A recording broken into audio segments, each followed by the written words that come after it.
Well, it's been 1 year since I bought my first CD transport, the Urd. And after using it for a year, do I regret paying almost $1,400 for it? And if I were shopping for a CD transport today, is the Urd still the one I would buy? Let's get something out of the way quickly here. I have absolutely loved owning a CD transport and pairing it with an external DAC rather than owning a traditional CD player. To me, swapping external DACs out with the Urd is like changing the cartridge on my turntable. Now, CD transports and DACs are not for everyone, so I'm not here to try to convince you that you should buy one rather than a CD player. I'm just walking you through my experience in case you'd ever like to experiment with adding this gear to your system. Second, I'd like to point out that I don't believe that CD transports are snake oil, like some people have commented on my previous videos about the Urd. To me, snake oil means you are promised an item or a result, and it doesn't actually contain the qualities or perform in the manner as it was described to you when sold. Now, a CD transport like the Urd isn't snake oil because it promises to read the information from your CD and pass it along to an external DAC that will convert the ones and zeros to an analog sound that we can actually hear. It works as promised, so it isn't snake oil. Now, you may want to argue that companies marketing their CD transports as sounding better than CD players is snake oil, and that's fine. But if you read Schiit's website regarding the Urd, they actually never claim that the Urd sounds better than a CD player.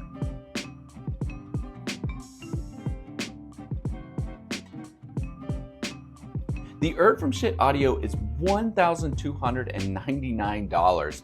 It cost me closer to $1,400 with shipping. Now, this was a huge investment for my budget, and I'm not sure I'm actually using all the features that the Urd has to offer, which is something I want to talk about further in a few minutes. But before I do, let's first talk about operation. Now, there's two things that I've learned while operating the Urd. The first is that it's a lot more responsive if you just leave the unit powered on. When I first bought it, I would turn it off and on, and sometimes it would like freeze up, almost fall asleep. And I would have to unplug it from the rear of the unit and plug it back in, kind of like rebooting a computer, and then everything would be fine. So I thought, I'll just leave it powered on. And since leaving it powered on, I've never had those issues. So that's the first thing that I've noticed when using the Urd 1 year later. Now, number two, I still wish that Schiit had not combined the stop and the eject button. It's just, I thought after a year I would get used to using it as one button, and I still mess it up. I mean, I've been using CD players since the 80s. There's always been two buttons. My brain just expects two buttons. So even though the idea of combining it makes sense, operationally speaking, after this many years of using CD players, and even 1 year after using the Urd, I still get it wrong. I just wish there were two buttons instead of the one. Now, I know a lot of people are concerned with the overall drawer mechanisms on transports, and I'm happy to report that I haven't had any issues with the opening and closing. Sure, like I mentioned earlier, the machine can sometimes seem to fall asleep if you're powering it off and on each time, but once it's powered on and staying on, that drawer has opened and closed smooth from day one. Now, one of the biggest selling points on the Urd is that it contains a USB digital hub, which was something that I was initially excited about when buying the Urd. If you go back and watch my original video review, I defended spending this amount of money due to the addition of this hub over other CD transports on the market. Here's the honest truth. 1 year later, and I rarely use the USB hub. Now, this isn't an issue with Schiit or the Urd itself, it's more of an issue with me.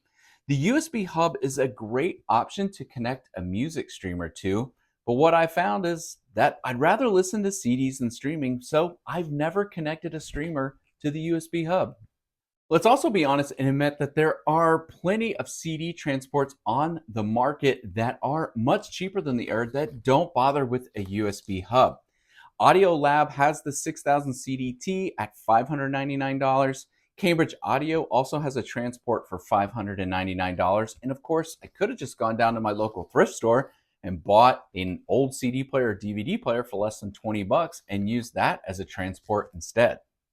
But to be honest, there are also plenty of other CD transports on the market that are as much, if not more expensive than the Urd. Audiolab has the 9000 CDT, which is $1,500. And let's just pretend we didn't even see what the cost of the Macintosh unit is. And even Cambridge Audio has a CD transport for right around the same price as the Urd.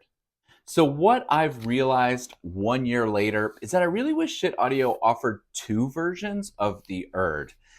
This original version at $1,299 with the hub is fine. It's great. But I really wish they also offered a cheaper version without this hub. I don't know, let's say it's $699, $799, because then people could buy that transport and use the money that they are saving from not getting a hub that they won't use and be able to invest that in a great external DAC instead.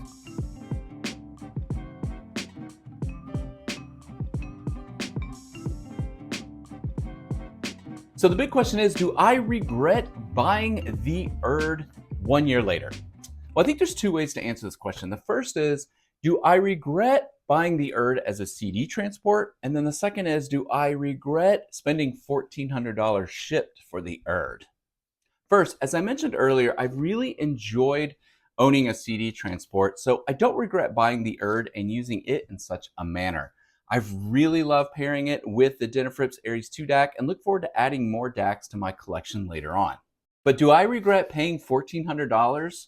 Yeah, maybe. But perhaps I mean that I regret not using the Urd to its fullest value of $1,400 by not using this USB hub more.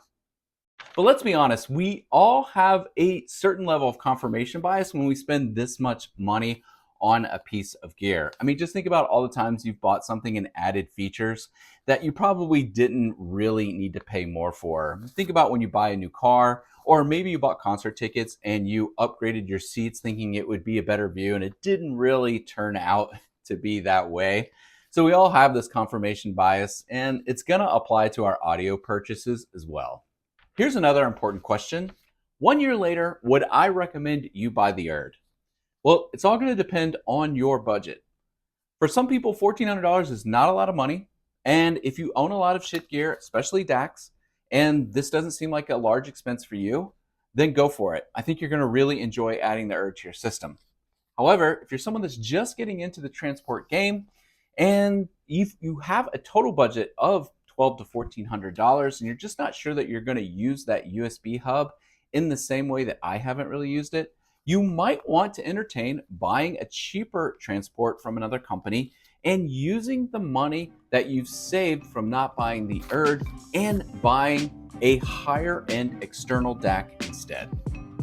Well, now that I've finished recording this video, I actually have a really strong desire to go CD shopping. If you'd like to see a video of me shopping on a recent trip in Indianapolis, you can do so by watching this video here.